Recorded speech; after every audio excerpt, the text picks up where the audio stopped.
secara bahasa bermakna lugotan, berarti menganggap sesuatu itu lebih baik. Kata ini berasal dari hasanah yang bermakna kebaikan. Dalam penggunaan bahasa Arab, istihsan menunjukkan kecenderungan memilih sesuatu yang dinilai lebih baik dibandingkan yang lain. Adapun secara istilah, dalam unsur fiqh, istihsan adalah meninggalkan hukum qiyas yang umum menuju hukum lain yang lebih kuat karena adanya dalil yang lebih tepat.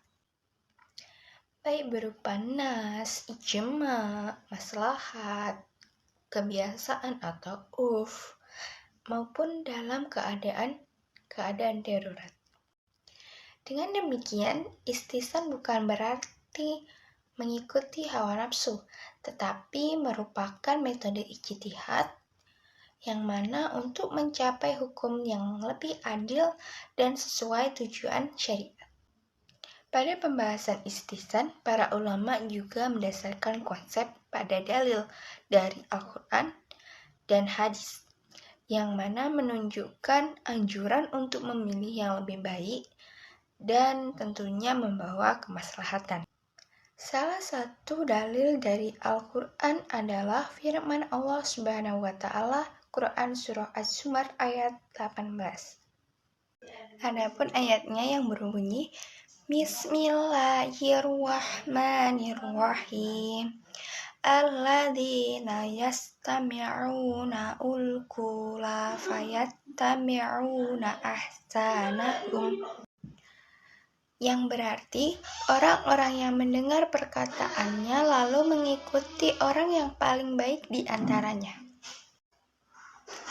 Menjelaskan bahwasanya seorang muslim dianjurkan untuk memilih pendapat atau tindakan yang paling baik atau disebut al-ahsan, yang sejalan dengan konsep istihsan, yaitu memilih hukum yang lebih tepat dan membawa kebaikan.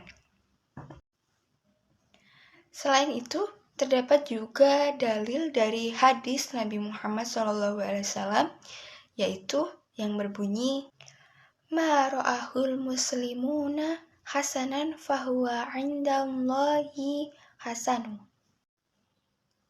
Yang berarti apa yang dipandang baik oleh kaum muslimin maka baik pula di sisi Allah Subhanahu wa Ta'ala.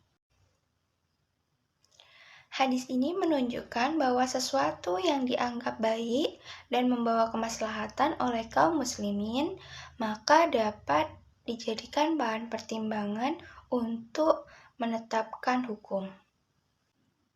Dengan demikian, baik ayat Al-Quran maupun hadis tersebut menjadi konsep dasar bahwasanya Islam diperbolehkan memilih hukum yang lebih baik dan sesuai kebutuhan serta kemaslahatan umat, sebagaimana yang diterapkan dalam metode istihsan.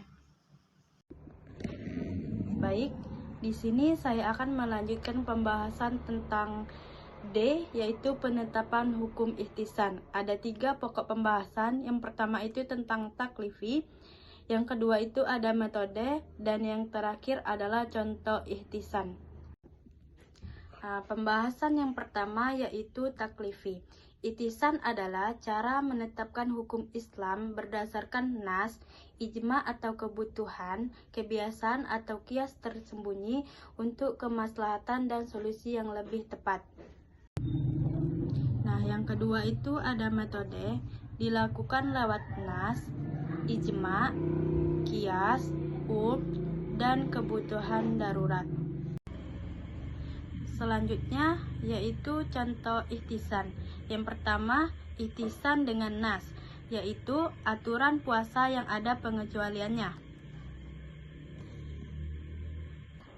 Yang kedua ada istihsan dengan qiyas, yaitu penetapan hukum mengikuti kebiasaan umum. Yang ketiga, istihsan darurat, yaitu aturan dikurangi atau disederhanakan demi kemudahan saat sulit diterapkan.